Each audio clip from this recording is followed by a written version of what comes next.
Alchemist, por Stanley New. Capítulo 14. Elena estaba sentada en un taburete de laboratorio. Sobre la mesa frente a ella había metales y compuestos transmutados colocados en fila. Algunos tenían la forma de esferas vacías, mientras que otros todavía estaban almacenados en pequeños frascos, operando a que los probaran. Enfrente se encontraba Shiseo, que estudiaba una esfera que tenía entre los dedos y anotaba observaciones en un papel. «Tienes un repertorio de lo más interesante», comentó en voz baja. Tomó un frasco de la tercera fila. «Muy inusual. Y una buena atención al detalle. Me sorprende que no seas metalúrgica». No estaba segura de qué camino escoger, confesó Elena, entregándole otra esfera para examinarla. Tenía la sensación de que independientemente de la decisión que tomara, terminaría decepcionando a alguien. Todos... Comenzó a gesticular con los dedos, pero se contuvo y cruzó las manos sobre su regazo. Todos esperaban mucho de mí. Y creo que yo nunca tuve claro qué quería. Se encogió de hombros. Seguramente fue mejor así. Al final no importó. Shiseo no respondió. Estaba releyendo sus notas. Después de un rato miró impasible las manos que Elena había entrelazado sobre el regazo. «Creo que no te viene bien un arma de acero». «¿Cómo?» «Tu manejo del titanio es excepcional. Hace tiempo conocí al maestre gremial del titanio y ni siquiera sus obras eran tan perfectas como las tuyas». Escogió una pieza de níquel que Elena había transformado y la examinó detenidamente. «¿Alguna vez has probado a utilizar una aleación de níquel y titanio?» La chica negó con la cabeza. «Sería la mejor opción para ti. Muy ligera. Con el acero, malgastaría tu energía». «Pero yo no he hablado de armas», repuso Elena rápidamente. «Lo de la prueba era una mera curiosidad». Shiseo chasqueó la lengua. «Bueno, en caso de que quisieras una, te aconsejo que sea de níquel y titanio. No te limites a seguir los pasos de los paladinos». Elena sentía todo el cuerpo levemente dolorido y notaba la lengua especialmente sensible, como si el tejido acabara de regenerarse. Se obligó a abrir los ojos. Desconcertada contempló el dosel que tenía encima y trató de recordar lo que había sucedido. Ferron. Había estado hablando con Ferron. Lo buscó con la mirada, pero no se encontraba allí. Le había dicho que Morrow se estaba muriendo, que el asesinato de los inmarcesibles le afectaba, que por fin lo había resuelto todo y entonces... nada después de eso. Se incorporó lentamente. Debía de haber sufrido otra convulsión. Movió los hombros y abrió la boca con cautela, como si esperara que los músculos le dolieran o que alguna tensión residual fuera a limitar sus movimientos. No fue así. Se miró de arriba a abajo. La habían tratado. En el hospital militar Elena no había visto muchos casos de convulsiones, pero Titus Bayard la sufrió después de la lesión cerebral. La tensión muscular no era algo que se pudiera curar con un simple toque de vivemancia. La resonancia podía aflojar los nudos musculares, pero la tensión había que masajearla manualmente para que las extremidades recuperaran movilidad y elasticidad. Eso implicaba que alguien le había tocado al menos la parte derecha del cuerpo. Se estremeció y rezó para que no hubiera sido ninguno de los necromantes, pero luego se detuvo al darse cuenta de cuál era la alternativa. Se dio una larga ducha hasta que desaparecieron los últimos restos de dolor en su cuerpo. Echó la cabeza hacia atrás para dejar que el agua le corriera por el cabello mientras revivía aquel recuerdo. Shiseo. Así que lo había conocido. No quería creerlo, pero ahora estaba ahí, en su mente. No debían de haberse relacionado mucho. Probablemente hacía los exámenes de resonancia mucha gente. Tal vez incluso los hiciera para espiar a la resistencia. Entonces, ¿por qué había ocultado ese recuerdo?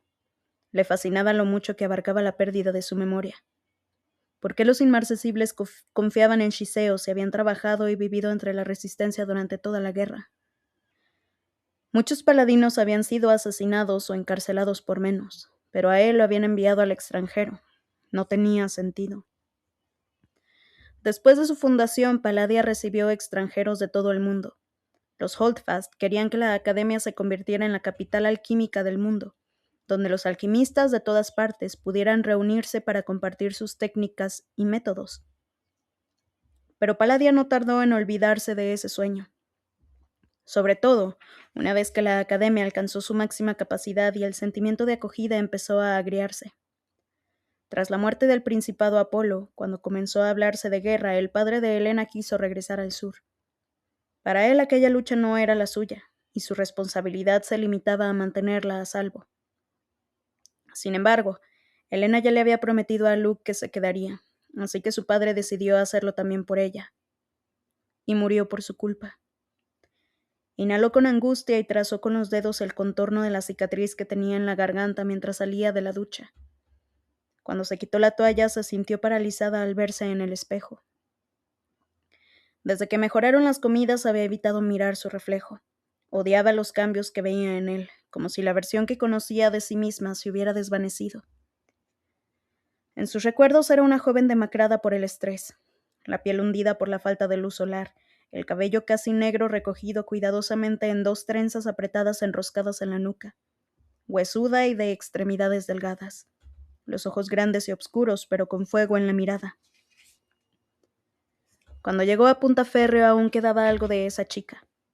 Ahora su rostro ya no estaba demacrado, no tenía las mejillas hundidas ni los ojos marcados por el cansancio. Mostraba mejor color y sin peine ni gomas. El cabello le caía suelto como cascada hasta más allá de los codos. Además, apenas se le notaban los huesos. Parecía sana, guapa incluso. Una Helena de una vida diferente. Pero los ojos estaban muertos. No había fuego en ellos. La chispa que antes consideraba una parte esencial de quien era había desaparecido. Era un cadáver viviente. No se diferenciaba mucho de los necrómatas que hostigaban Punta Férrea. Ferron volvió a aparecer un día después mientras Helena cenaba. Llevaba su ropa de casa, pero estaba limpia, así que Helena supuso que estaba a punto de salir, no de regreso. Lo observó con cautela mientras entraba.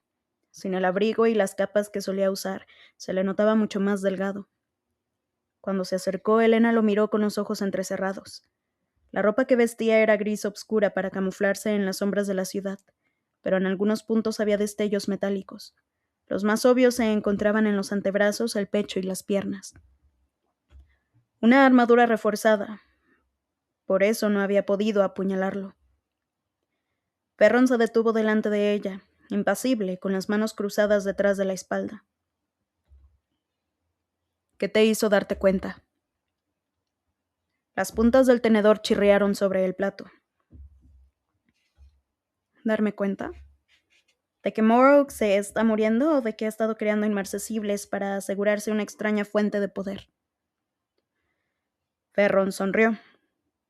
Empecemos por lo último. Helena miró por la ventana. Todo el mundo se comportaba como si la guerra fuera inevitable, como si fuese parte de un ciclo eterno entre el bien y el mal, pero yo nunca lo entendí. ¿Por qué Morrow quería controlar Palladia? El consejo pensaba que Hepcos estaba involucrado, que buscaban un pretexto para intervenir militarmente y así incluir a Palladia dentro de sus fronteras. ¿Pero qué ganaba Morrow con eso? A nadie pareció importarle. Solo se trataba de un nigromante malvado al que la llama eterna necesitaba eliminar. Nadie se preguntaba por qué. ¿Qué motivos podía tener alguien para hacer algo así? Sacudió la cabeza. No creo que la inmortalidad sea un regalo, sobre todo si Morrow te lo da sin más, a menos que él le saque más partido que quienes la reciben. Las cosas que parecen demasiado buenas para ser verdad suelen tener un precio oculto, que solo se descubre cuando ya es demasiado tarde.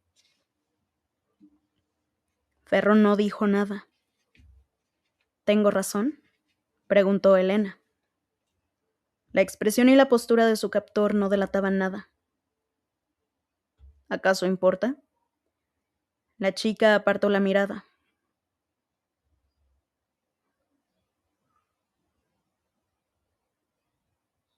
Bueno, te lo diré.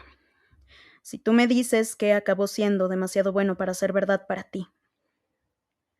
Elena tragó saliva y contempló las montañas.